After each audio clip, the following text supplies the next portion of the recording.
chat, please. Because I could, but it's I only have so much screen space. I usually bring it up anyway, so it's fine.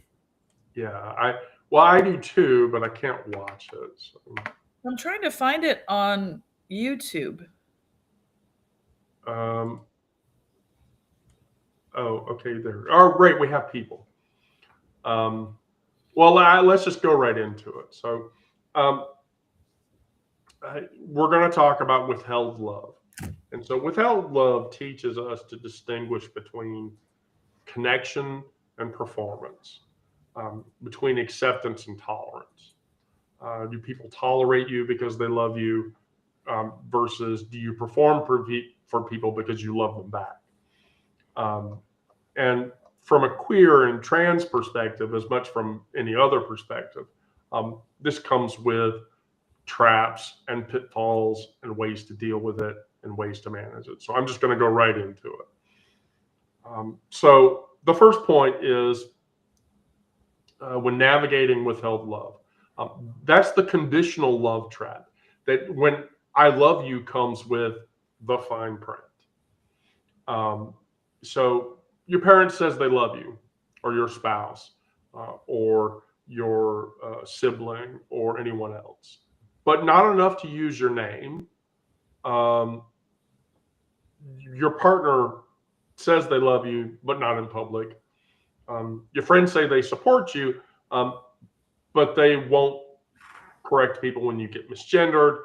They won't correct you when you say, "Oh, that's not his roommate, that's his husband or his boyfriend or whatever." That isn't love. That's negotiation disguised as affection, and it's exhausting to have to live inside that and do that math in your head. You know, James Baldwin, love takes off masks that we fear we cannot live without, and we know we cannot live within. That statement holds true. So what you have to do is you have to call it out. Call it by name. What you're offering isn't love, it's conditional tolerance, and I deserve better. You create a hierarchy of relationships. People who love all of you get access to all of you. People who love you but something else get boundaries, proportional to their limitations. We should stop performing gratitude for table scraps because we deserve better. You document those patterns when someone repeatedly withholds acceptance while claiming love. Believe their actions, not what they say. So Brandon? Yeah, growing up, I didn't hear "I love you" from either of my parents. I don't remember. I don't remember when I was probably when I was little, maybe, but I don't remember it. I was too young to remember it, at least. Um, I I did hear it occasionally when I was older, and usually it was a time like if I was going on a long trip or something like that. Uh, they would say, or my mom, I guess, would say, "I love you," you know, just in case I died on the trip, and she wanted to make sure I knew, I knew, I knew that she loved me before I died or whatever, and I understand that kind of because like there are a lot of people who live with regret for when they lose someone and they think back at the last thing that they said to them or whatever, and it may have been something negative, or they may have been an argument or whatever. So I I get that, but that shouldn't be the only time that you hear it. um and yeah, there were and I've talked about this before, that they didn't show a lot of physical affection. And that was, I think, passed down from their parents, who also didn't show them much physical affection when they were growing up. And so in a way, I mean, I can't completely put the blame on them, because you have to, their parents own some of that responsibility, but also when you become an adult, I think you should realize some of the mistakes that your parents made and work to correct them. And I think I've done that in some respects, probably not in every way, but I know the ways I've been hurt, and I'm open-minded enough to kind of look at myself and look at how I was raised and what environment it was, and be able to say, I don't want that for myself or for people that are in my life. I want to be able to tell them that I love them, and especially for an intimate partner, I definitely want to express that love to them, and both physically and verbally, and I can do that. I'm not a hugger. I don't go up to my like friends and stuff and just immediately embrace them and everything, but I also don't recoil from it. If someone else is a hugger and they want to hug me, I'm fine with that. It doesn't bother me. I kind of like it. Sometimes I even get emotional if someone gives me a hug, because of how infrequently that I received it growing up. I've realized that I have missed that without knowing that I missed it. You know what I mean? Like, when you grow up in a certain environment, you don't have anything to compare it to. And so, ignorance is bliss in a way. You don't know what you're missing. But once you've experienced it, it's like, oh, so this is what it could have been like. This is what I could have had. And so that's kind of, you realize that there was a part that was missing and that you could have received all that time. Don't make me cry, Brandon.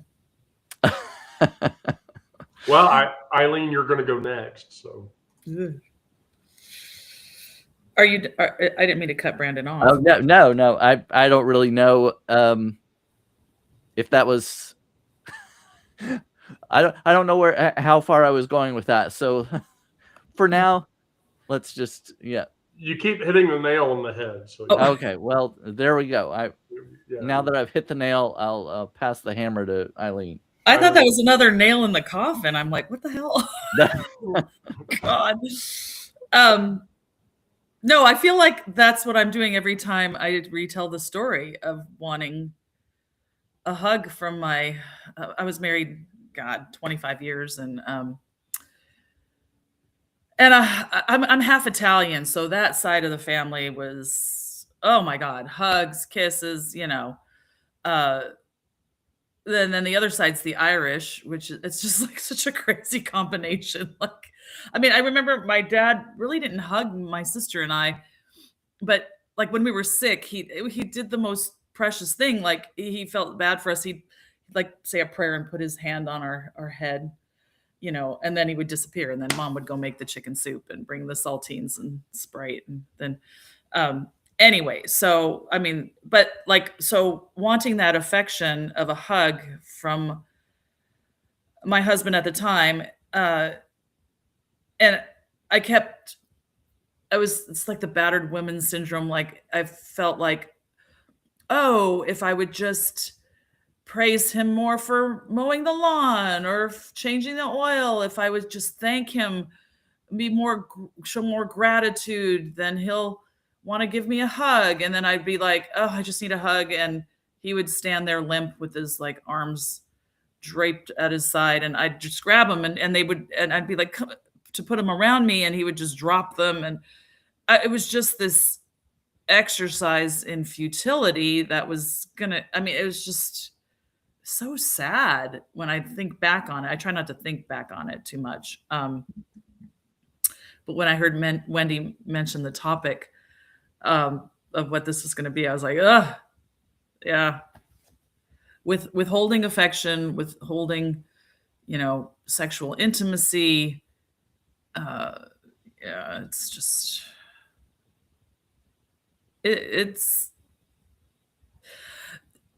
weird because there are no physical scars. And I used to, towards the end, I would wish that he would just haul off and hit me so I could be the battered woman and have the proper reason for leaving my abusive husband. Like, nobody understood. Like, even my divorce, the lawyer didn't try to use the verbal and emotional chaos about financial abuse. Like, he didn't try to use any of that in the divorce. I'm going to call bullshit. On the desire for there to be, and then I'm going to let Sarah respond to this, but that you don't have scars. You do. Oh, right. They're not visible. People can't see them. Oh no, they're visible. Oh, maybe, like, and I used to have my eye would twitch towards the end of the divorce. But no, like, oh God, do people see that? Emotional and mental abuse creates psychological and behavioral patterns that become obvious. In as much myself as in other people. I happen to be a person who constantly is in a state of emotional monitoring. And I can't get out of it. And so, for instance, I asked my spousal partner, we're still good, right? You love me, right? And she says, yes. And then I feel better. But that behavior is itself the sign of a person who experienced abuse and or who experienced conditional love. Yeah, I look at Jeannie. I had headaches every day until I threw my husband out. So now you get to talk. Great.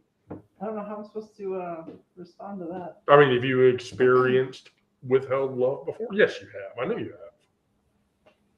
I mean, in the more immediacy, hearing descriptions, I feel like I've been the one that was withholding from Joe. Just in the time that, like, just from the one experience of him approaching it unannounced and insisting on a hug and me not reciprocating it. But I mean, that's not really the same kind of scenario. But it's the only thing that I've... Well, do you feel like Joe ever withheld love from you? Surely.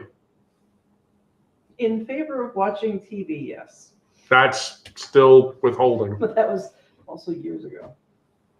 Yeah, but that's still withholding. I mean, that's how it Can you works. explain that again? I'm confused. Wait, Your okay. daughters or your no, my soon-to-be ex. Oh. So we both worked nights, but we had different days off. So on days where he would have the day off, he would spend the entire day watching TV.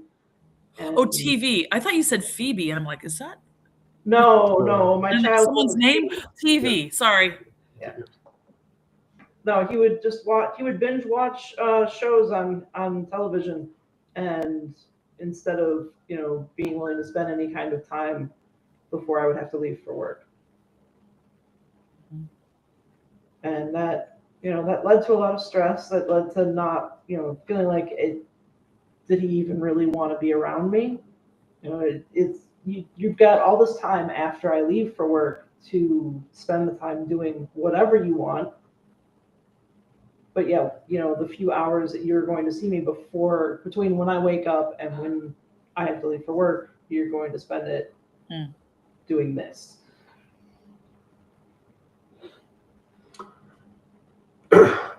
Well, that goes right into the second point. The grief of living love, mourning a relationship that may never have been there to begin with. Or what could have been, you know. Yeah, or what could have been. The white picket fence, the 2.3 kids. You're grieving someone who's still alive. From my perspective, my relationship with Zoe, who was my mother, that was an entirely one-sided relationship. And that was a one-sided relationship where, and I said this in the chat, that I was the narcissistic scapegoat. So I was the one that always took the blame. My brother was the catalyst. So all that ever had to happen with him was something go wrong, and my mother would usually predicate it. And then my sister was the one that my mother was trying to protect from the rest of us in the conflict. But you're grieving someone who's still alive. So every holiday, every milestone, every moment that you can't share your full self with somebody, it's a little death that happens in the back of your head. The parent who won't recognize you, the spouse who won't recognize you, the parent that won't celebrate your transition, the sibling who chose their church over you. If Miranda were here, we would be talking about this. The friend who disappeared when you changed, transition-wise, orientation-wise. Hell, even politically. You change your political affiliations because you don't like dealing with a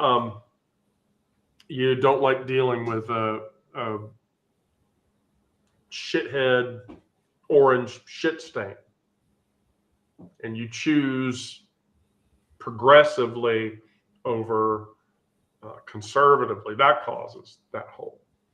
And so, you're supposed to move on, right? But nobody acknowledges the fact that you're actually mourning the loss of that relationship that really, in its reality, should have been safe to begin with. There's no greater agony than bearing an untold story that you have within you. So And then what you people, have, excuse me. So you have to give yourself permission to grieve without timeline or apology. You create rituals where you write letters that you will never send to anybody so that you can compartmentalize those feelings. You hold space with chosen family for the loss. You mark anniversaries of rejection when you need to. You build parallel structures to deal with those things. Give yourself permission to be fucking angry about it. I have a hard time with that. I have a hard time giving myself permission to be fucking angry about all of the bullshit that I experienced early in my life. And that grief is real. That loss deserves a witness. It just does. So, Brandon? So I never had a loving relationship with my father. He didn't like me and I didn't like him. It was mutual. So I don't ever remember any kind of like affection or showing of love from him. It was, he was the disciplinarian, it was, he was impatient when it came to teaching us, teaching me to do anything. He wanted me to do the things that he did. He was a farmer. He wanted me to be part of that line, growing up as a farmer. And I had no desire and I had no knowledge of any of it, but when he wanted to teach me how to drive a tractor or whatever, if I didn't inherently know how to do it, it seemed like he was impatient. It's like, why can't you, he just wasn't a very good teacher at all. Mm. And so I do sort of mourn the loss of a relationship, not with him, but just mourning the loss that that I didn't have a relationship with a dad that I saw on TV or with other kids or something. I see you see all the time where sons and their dads go and do things together and have that fun and hug and wrestle with each other and that kind of thing. I never had any of that, but I never wanted it with him. I would have liked uh if he would have been different, or if I would have had a different dad or something like that. I mourn the loss of a relationship with a father, if that makes sense. Not particularly him specifically, because I didn't really like him. I didn't like the way he thought about things. I didn't like the fact that he was racist, and the the the way he kind of bullied, teased people. Teased is how he would put it, but it was really bullying, a lot of it. Mm. And it was kind of, he never knew when to stop.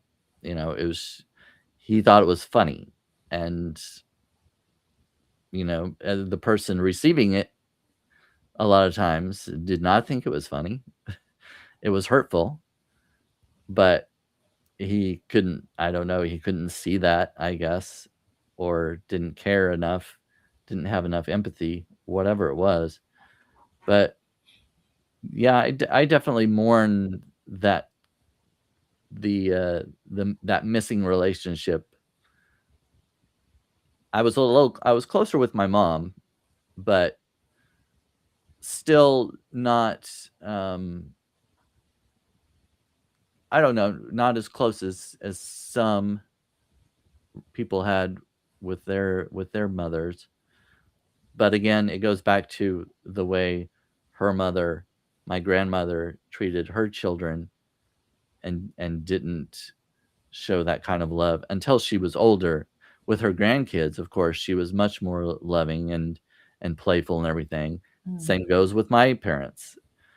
My parents are much more loving and affectionate with their grandchildren than they ever were with me, at least.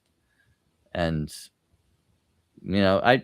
and growing up, I'm not sure I really recognized that missing piece or that loss. I just dealt with what I had. It's like, this is the way it is, and there was nobody to help me or anything like that, and I was just on my own, and I dealt with it.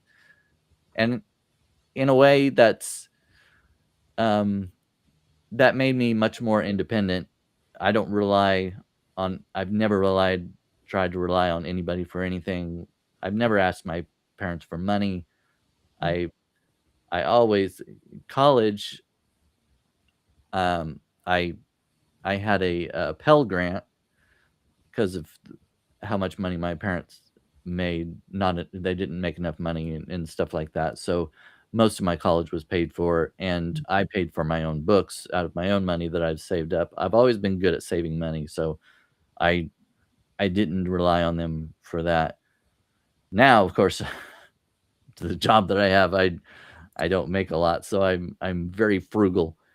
But that kind of went off subject, didn't it? But anyway, I've become more. I guess the point is, I've become who I am because of my experiences growing up. I'm much more independent, and I feel like I can deal with things a lot easier because I've had to deal with it all my life. I didn't have emotional support and that kind of thing, and so I've learned how to handle it on my own.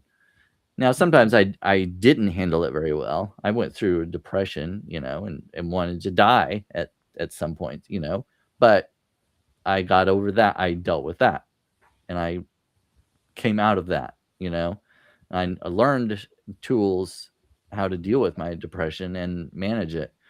And so I don't have to go back to that point anymore. But That seems reasonable. Eileen. Wow, there's a lot to unpack there. Brandon, your story was reminding me of, I had my mom's mom. She was a very stern grandmother. She scared me. And I wanted one of those cozy, huggy, soft, fluffy, and she did make cookies with us, but her chocolate chip cookies sucked. They were like hard. They weren't sweet. There was too much flour, but she did make really good, the Italian fig bars. And those were good. But the cookies weren't made with love. That's what it was. It was missing the love. Well, I mean, it's the northern Italian. Like she has, and I blame my big bone structure on my She has like probably German ancestry or something over the. Anyway, I'd have to look at a map to see how close Germany is to Italy, but like I think they're pretty close. I don't know what I'm saying. Anyway, yeah, like I didn't want to be scared of my grandmother. I wanted her to have open arms, and I mean, we got the big Italian hugs and the kisses, but she was stern. I mean, God, the woman washed miners' clothes in southern Colorado. Her parents came over from Italy, settled in southern Colorado. They had boarders, and then my grandmother would wash their clothes. They had like a root cellar dug into the side of the mountain. I'm like, what the hell? Oh God. I mean, she had a rough life. Oh, I could go on and on. I mean,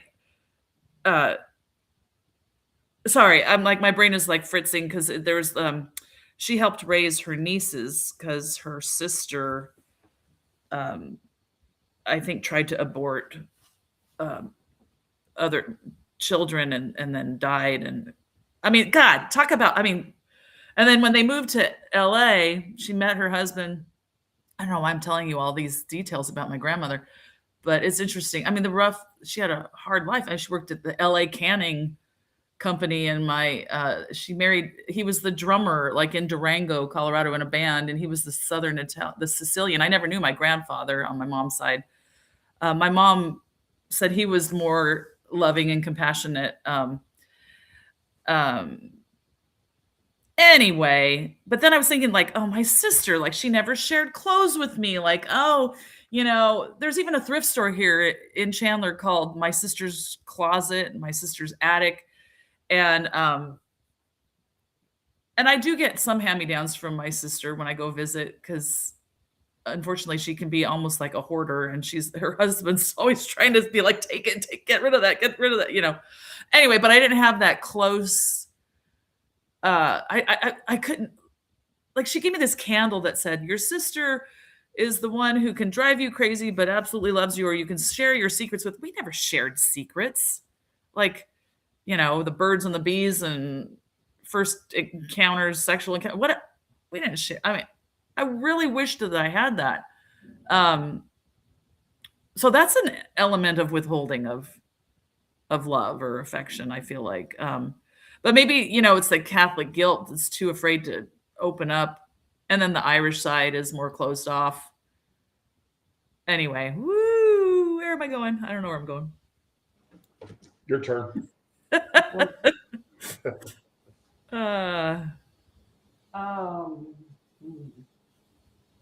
What Brandon was talking about reminded me of my dad when I was growing up, and then comparing that to how he behaved with my child. So like elementary school, they had us go through learning how to play like the recorder, and then after that we got to learn to play something else. I chose the violin. I was terrible at it, but I wasn't granted any opportunity to practice it because it was too loud. It sounded awful. I was being an inconvenience. So I never had the opportunity to practice. And so after 5th grade, I gave it up because there was no point in me practicing something there was no point in me continuing something that was going to cause them to have to pay for it because they were going to have to rent an instrument. And I'm never going to have the opportunity to practice it and get any better. So I just gave it up. But if you look at that and compare that to my daughter's experience, my child's experience, same thing. They learned a recorder, chose the violin, and we ended up, I don't even remember where we got the violin. We got a secondhand violin from someplace. And then after 2 years of being really good at it, because I didn't stifle her ability to practice. If she had to practice, because we lived with my mother a lot of the time, who was very much like my dad in that regard. We went down to the basement, which was my living space, and she got to practice to her heart's content. And we got to the point where, like, I might make a little face or something if she, like, made a note squeak weird or something, and it just became like a little inside joke between the two of us. She didn't take offense to it, she knew I didn't mean anything by it, just like a visual cue of, hey, try that one again. And it got to the point where 6th grade in middle school,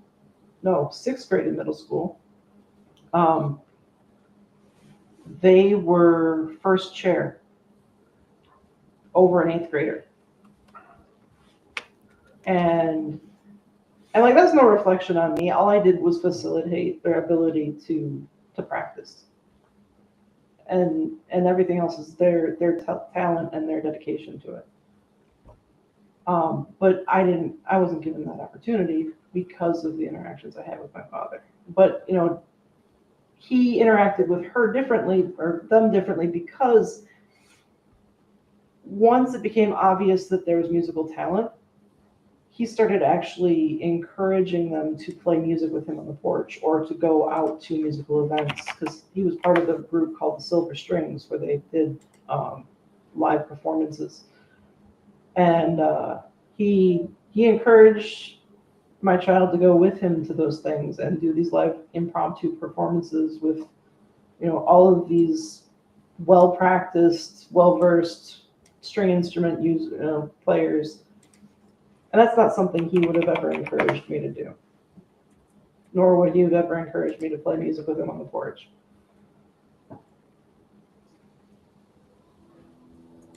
Yeah, that hurts.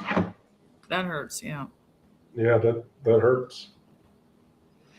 Well, this feeds directly into the next element of the narrative, and that's the self-love counter narrative.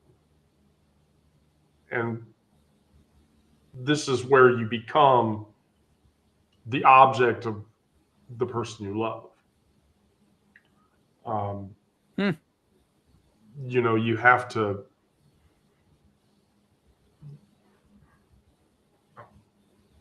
Hold on a second. There we go. Okay, go back to what you were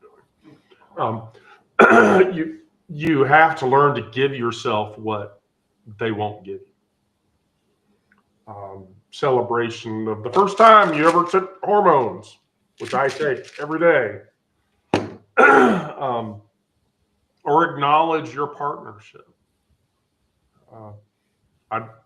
I know it makes Brandon emotional when I say this, but your boyfriend. I mean, I don't think he ever got celebrated in quite the way that he should have.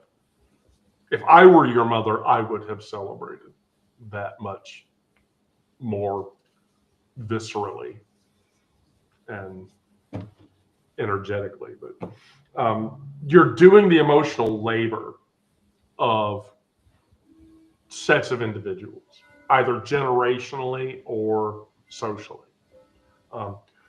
And grieving what you didn't get while simultaneously providing it to yourself in the same capacity. And it's not fucking fair. It just is not fucking fair. I don't care how ever in whichever way you describe that. It's not fair at all. But really, that's the most powerful act of resistance that you have available to it. You know, if I didn't define myself for myself, I would be crunched into other people's fantasies for me and ultimately eaten alive. And the solution is to create self-celebration. So you mark all the things that happen and you celebrate them for yourself. You actually develop a methodology of reparenting or re-socializing within yourself, you know, where you literally just reflect and say, what would I tell a younger queer me in this moment? Or a younger person me in this moment? And then you just have to give that to yourself. You know, I think that's one of the reasons why I give motherly energy to people. I never got that motherly energy from my parent. And so a byproduct of that is that I tend to mother other people. That's how my brain processes dealing with that trauma. And so, and in and of itself, doing that helps. But then too, you get attached. And when people don't want to be mothered anymore, or they don't engage with you anymore, then that becomes sadness and something else that you have to grieve. But the moral to the story is you are actually allowed to be proud of yourself, even when everyone around you isn't. Brandon. Yeah, that was hard to do for a very long time. I still have some trouble with it, like with self-love, you know. But well, going back to what you mentioned, my boyfriend when he died, my mom sent me flowers when he died, which was a little surprising, but she knew that he meant something to me, you know. I don't know if she knew or wanted to know the extent of it, but she did recognize that. But yeah, as far as self-love, I've always had trouble with that. You know, well, like I said, I pretty much hated myself at one time, but I don't hate myself anymore. There are some times that I don't. There are always things I don't like about myself. I mean, I think that's true for almost everybody, though. But I'm a lot more accepting, I guess. Like, this is the way it is, and I'm okay with it. At least content, you know. I think you can be content with things and still want more.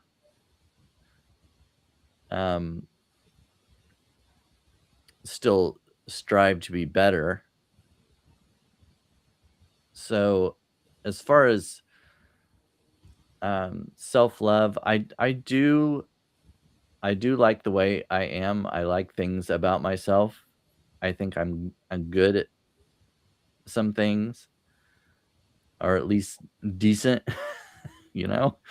And I didn't feel that way growing up. That if nobody tells you you're good at anything, it's, as a child, it's very hard to believe that you are, because most of our feelings about ourselves come from external validation, from loved ones, our parents mainly. And if you don't receive that validation from your parents, you aren't going to just innately discover it on your own until you're older and you kind of, mature and realize, okay, they were wrong. They should have validated. They should have expressed more love, but I can change that now. I know, looking back, I know that was wrong. I can see who I am, and you can grow from that. So, but yeah, self-love is still, it's sometimes an issue, and that's kind of a daily thing. Some days you don't feel like you're worth as much, or somebody tells you something and that kind of affects you. Somebody puts you down or whatever, and that kind of gets to you a little bit. But it's kind of a up and down thing, I think.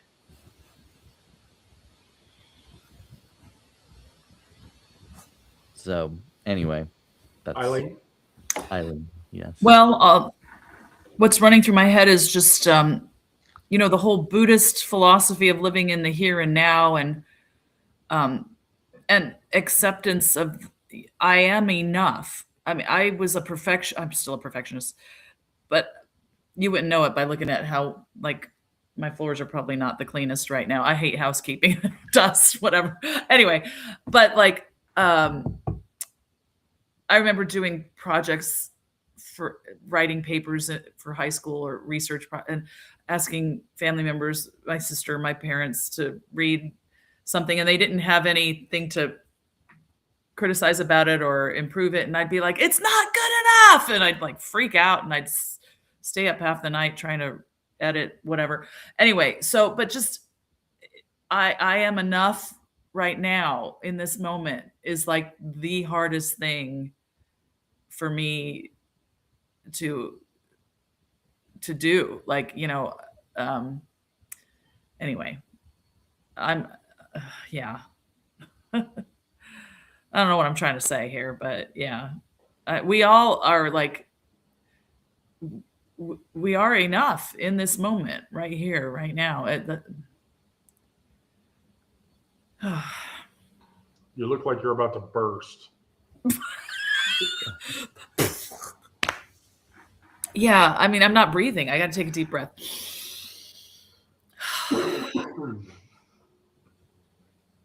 I don't know that I would have anything to tell my past self, my younger self. I don't know that I would tell them anything. I don't know that it would make any difference or that I would want it to. Because in my mind, I had to go through everything I went through in my past to get to where I am now, to become who I am. You wouldn't ask your past self, like, certain questions? No. Okay. No, because I know as I dig through things, they were things that I knew in the moment and that I chose to bury because there was no way for me to deal with them. Oh, I did the same thing. Wendy was always in the back of my head, and it was all I could do to bury her. Drinking, fighting, whatever. It's whatever I could do to silence that voice because I didn't want to fucking hear it. Also, I mean, if I was to change anything about my past, I mean, I have a child that I wouldn't trade anything for. Right. So that I would jeopardize that by changing any of it. Yeah. Yeah, I feel the same way. Which leads right into the next aspect of the topic, and that's reclaiming that joy. The inability to love you fully. So, Brandon, the inability for you to be loved fully does not negate the capacity for your own joy. your own connection and your own ability to thrive. Every moment that you live authentically, every moment that I live authentically, the first time your body feels right, the first time you look in the mirror and you actually like who you see in the mirror, and the partnership, the partner that you have that honors that love that you have, the community that celebrates, your full self. That's proof that their withholding didn't win. And so you build the life that they couldn't imagine in you because they were too short-sighted to see what that actually looked like, or that they even gave a shit. And that's its own form of freedom. The most common way people give up their power is by thinking they don't have any. But you do. You always do. And you actively pursue joy as resistance. Go to pride events. I mean, pride is essentially a giant crew of people who are doing that very thing. Create things that are a representation of your, of your experience. Celebrate those things publicly. Build relationships that flow with affirmation. Document moments where you've actually felt authentic. I do that with the queer space stories all the time because, I have to tell you, I play the lottery when it gets up to $1 billion, and I can't tell you that if I hit the Powerball tomorrow, that I would not go out, buy store space, and open a bar. And it would have all of those people in it. It would have Brandon in it. It would have Eileen in it. It would have Sarah in it. Because those are the people that are going to celebrate the moments that you have. When you're younger, you seek out older people who are more knowledgeable and more intelligible about their experiences. When I started my transition, I had the opportunity to talk to a trans woman who had transitioned in the 60s, late 60s. She was a Bond girl, Carolyn Cossey. She actually lived in Kennesaw, which is where I was living at the time. And, I was able to understand her own joy, and as a result, develop my own joy. Brandon? Yeah, mentioning Pride Fest. That's a place that I always feel really comfortable, and it's so fun, and I always love it. But it's also kind of sad because it's only in June. As soon as that month's over, you're done for the rest of the year. And there are a lot of Pride Fests that happen at the same time, and you can't get to all of them. And I kind of wish it would be spread out, like I could go to this one this month, and some of that does happen. Like I went to one in July, and there's one in September or October that happens in different places. We just had our Chandler Pride in November because it's too blazing hot to do. Oh yeah, well yeah. I mean, I kind of like the heat. You wear less clothing, but it is nice to kind of spread it out throughout the year. But yeah, having those spaces really helps you to be yourself and to express that self-love.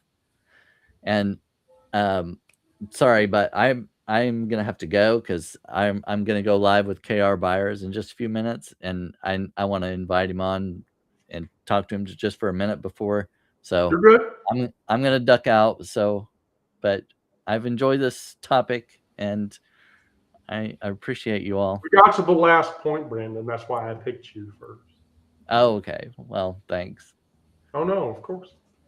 All right. See y'all later. Bye.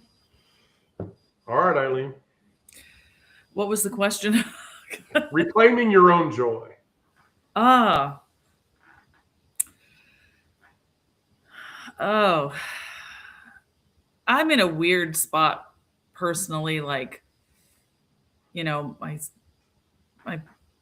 elderly parents and my sister all live in Southern California. I live in Arizona. My younger daughter's in Wyoming. My older daughter sort of lives between me and my ex, who's 5 minutes away, but has the long distance boyfriend that she flies to see in Houston. And I mean, I'm just like, I don't know where I'm supposed to be, what I'm supposed to be doing, and the whole political environment.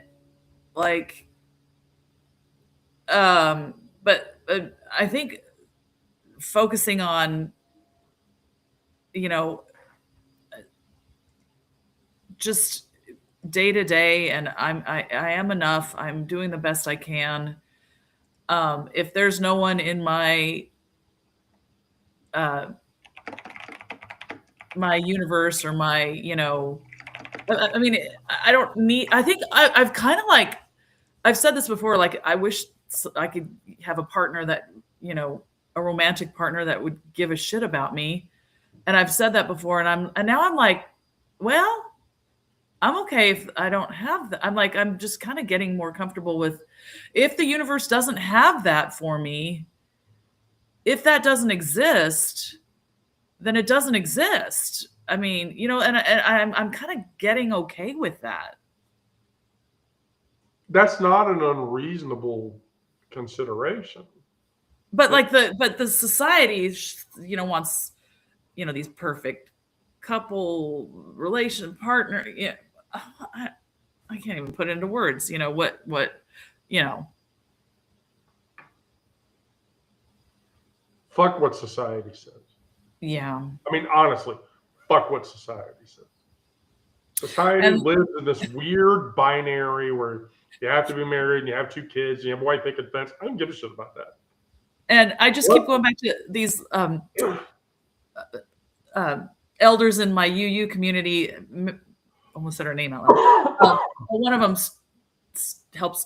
did start women's studies in the 70s at ASU, and another lady who was the dean of political science and writes this legislative newsletter update. And I mean, and they're so inspiring, because one of them still does her hikes and takes pictures of, you know, makes a calendar with these beautiful photographs around Arizona and camping. I mean, she used to go like backpack hiking for days. I'm like, these women are so strong and inspiring. And the one who started the Women's Day, she's like, I love living alone. I love my alone time. But yet she's also very plugged into like our Voices Lifted singing group, and, you know, American Association of University Women speaking at their fall event. You know, like we can be plugged in socially, but we don't have to live these lives that, you know, society prescribes that then you're normal, you know. Fuck normal. Fuck normal. Sarah? I don't really know exactly what reclaiming my joy looks like. I mean, there's been little, I don't know, little expressions of that where I'm realizing that I don't, like, I'm here because I can just get up and go. So I guess in some ways that's me figuring it out. Well, to bring it to a close before we get to the top of the hour, which we're actually close to, you deserve unconditional love. You deserve it. Eileen deserves it. Brandon deserves it. Jinx deserves it. You know, the kind that shows up, the kind that uses your name, the kind that celebrates who you are and who you're becoming, and never asks you to confine yourself to a container or, you know, or to anything else. You know, if your family of origin can't give that to you, if your spouse of origin, you know, if your spouse can't give that to you, you have full permission to build whatever family you want socially. Family is just a social construct. It's not about blood that you share with people. I mean, that is by definition family, but family as a social construct is who you decide to share, you know, that relationship with, and you have the permission to build that. The love you create would ultimately be more honest than the love that you ever received. It would be more resilient. It would be more real than anything that any condition could erase or force to not exist. And you have the right to do that. Why would you not? And ultimately, why would you not choose to do that? You're not asking for too much. You're asking for what you need for human dignity. And you're right to demand it. You should. Because you deserve that. What you need for human, what did you say? Dignity. Dignity. Yeah. You know, that's what you do. There's no other way to describe it. Unconditional love. Everyone deserves unconditional love. Do we get it? No. But do we deserve it? Oh, fuck yeah. Do we want it? I think most of us do. But, you know, again, that turns into, am I giving it to myself because I can't get it from these other sources? That's just reclaiming your own joy. But I think what you would find is that, you know, over time, there are other people that feel or would feel the way you do. I mean, hell, Eileen, you wouldn't be here if you felt like it was just you. You wouldn't go into that chat that you think is only you alone in it. Which, by the way, you're not alone in it now because Look's sister is now in that chat. I saw that. I need the link for that. I'm like, It's hello. on the fucking webpage. It's on the fucking webpage. Okay. You know what? Here, you know what? We're in the middle of Trauma Live. Guess what? I'm gonna break out a window and show everybody that because I'm annoyed by this. Here you go. So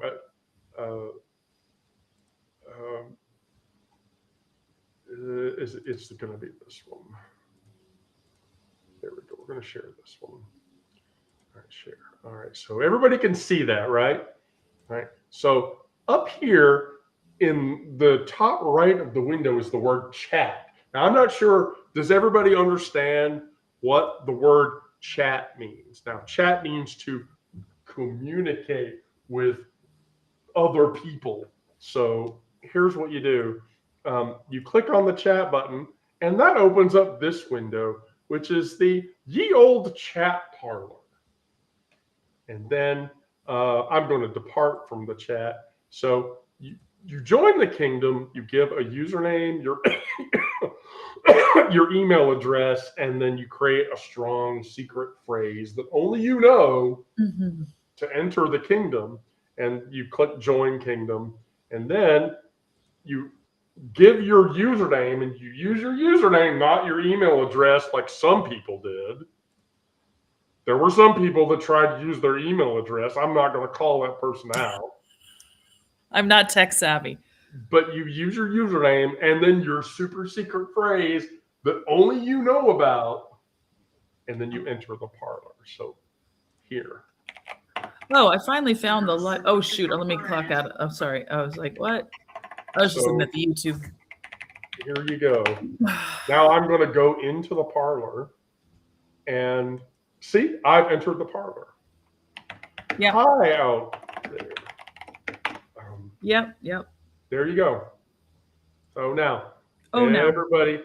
everybody has seen the chat feature that I spent a week, by the way, writing. Took me a week to write it. But I wrote it and it works. So now there's chat on thistleandmoss.com.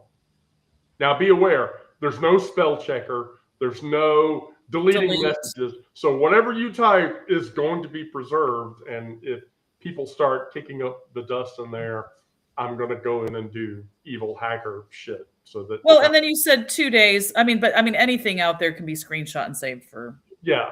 But that chat is 2 days. If it's older than 2 days, it's gone. You won't see it. That's like the Signal one too. Yeah. So, but we have a secure Signal chat, and if you become a paid subscriber, you get access to the Signal chat, and that's where you get to see super secret shit happen. So, super secret shit happens there. I'm about to get angry. I think I'm about to get angry. We're going to see. I think I'm about to get upset. Uh-oh. What's going on? Well, we're going to see. We're going to see. Okay. My DoorDash order. I'm DoorDashing because I'm lazy. Okay. So those were my closing thoughts. Do you have anything, Sarah? No. Okay. Eileen? Are you okay? Are you angry about your DoorDash order or something? Yes, I'm officially pissed off about my DoorDash order. Oh, I thought you were looking at something in a Signal chat, and I'm like, what's happening? No. Okay. No. If it was something in a Signal chat, you would know because you're already in all those channels. Yeah. Okay. No. I hope I don't bore people with some of the same old weird bullshit that I'm literally trying to bury and forget a lot of these things that I had journaled about and wrote and kept, diaries for evidence for why I was getting a divorce and what I was, and then I've like thrown a lot of, I think I burned some of them, shredded some, because like, I'm done. Like I need to build more, just, I mean, I'll never, you it's like a pearl, and you get this, you never entirely get rid of it, is what I'm trying to say. No, you don't. By the way, Eileen, I'm going to suggest that you continue to participate in Trauma Live because I think it helps you. Please don't stop volunteering for Trauma Live. All right. And then, like, my schedule is all over the board. I don't know if I'm coming or going half the time, so don't take it personal if I don't show up for a while. It's like I don't know what I'm doing half the time with my schedule and life. You're a person who rides in things that go really high in the air. I'm so sorry you got sick after your Vegas trip. I'm not going to name the entity for it in which you work, but I will say this. I rode on that entity on the flight back from Vegas. It's not called the Dirty Bird for nothing. Well, here's the deal, though. I ran all the way to the far back. I took the far back seat. By the way, I may have shown a picture of you to stewardesses who were on that plane and asked them if they knew who you were, and one of them said yes. Oh, there's 22,000. Yeah, she told me that too. There's 22,000 stewardesses for that entity. like But regardless, so 10 here's the thing. base. So there's no assigned seating on said. Not till January 27th. I'm having a heart attack. Okay, go ahead. Yeah, so no assigned seating.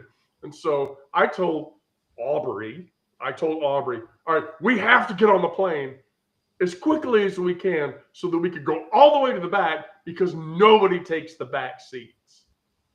And sure enough, the far back seat on the left-hand side of the plane, there was a seat between us, and there was an entire seat between us for the rest of the fucking flight because That's nice. nobody wanted to take that seat. Yeah. So now, legitimately, I will say this. I am a person who has mobility issues because I have a bunch of titanium in my body. Yes. But I did not do this, but people do this for your specific entity. And I know you know what I'm going to say is people abuse the wheelchair seating deal. We have a lot of miracles at the end when they get to their destination. They get up and walk. They get up and walk. Yeah. We're going to have assigned seating January 27th. Oh my God, really? Yeah. Oh. And there's some of those seats that you can pay for with the extra leg room. It's Here's the thing. Get a different snack. I'm like, what's happening? I'm just going to tell you. The experience on your entity that I am not saying the name of in any way whatsoever blows the doors off of Frontier or Spirit. Thanks. Airline. Yeah. And we're our own thing. We're not like a major. We're not like a commuter. We've always been a maverick. I'm using all these code words. Yes, maverick. My Spirit experience was literally, I got on the plane and there was a dude next to me and he sat down, reeked of marijuana, and he was like, "Oh, dude, I'm sorry, man. I had to smoke like 3 joints before I could get on the plane, so I won't be too nervous or whatever." And I'm like, oh, we get that too. It depends on what city pairs. Spokane, Reno, Denver, San Francisco, California cities. Yeah, it can be a bit much. Having the infused beverage before we went through security in Denver. An adult beverage? What? No, what? an infused beverage. an infused beverage. About this tall. An infused THC influenced beverage. A beverage, 10 milligrams of sativa gummy. There may have been some infused chocolate too. All of this and some Dramamine so that she could get through the flight. And then we were delayed for 4 hours. Oh, God. Oh, Lord. We should do trauma airline chat. No. Oh, maybe God, I have, believe me, if we do trauma airline talk, we will have you on the show for that. I literally have hundreds of air travel negative stories. Talk about suppressing memories, man. I love my job though. I come home and I forget what I do for a living. I think you have to. All right. Okay. Eileen, all right. Thank you. We've gone over the hour. Don't want to. Okay. Well, don't want to take up the airwave space for other people that are trying to get the message out. Thank you, Eileen, for coming. Please continue to come. Thank you, Sarah, for being in my house. That's so cute. You guys are so cute. Right. Thank you. I appreciate that. Goodbye to everybody out in Substack land and YouTube land and Instagram land and Twitch land and wherever else the fuck we're broadcasting. We're broadcasting like 5 channels. So. Thank you for the opportunity.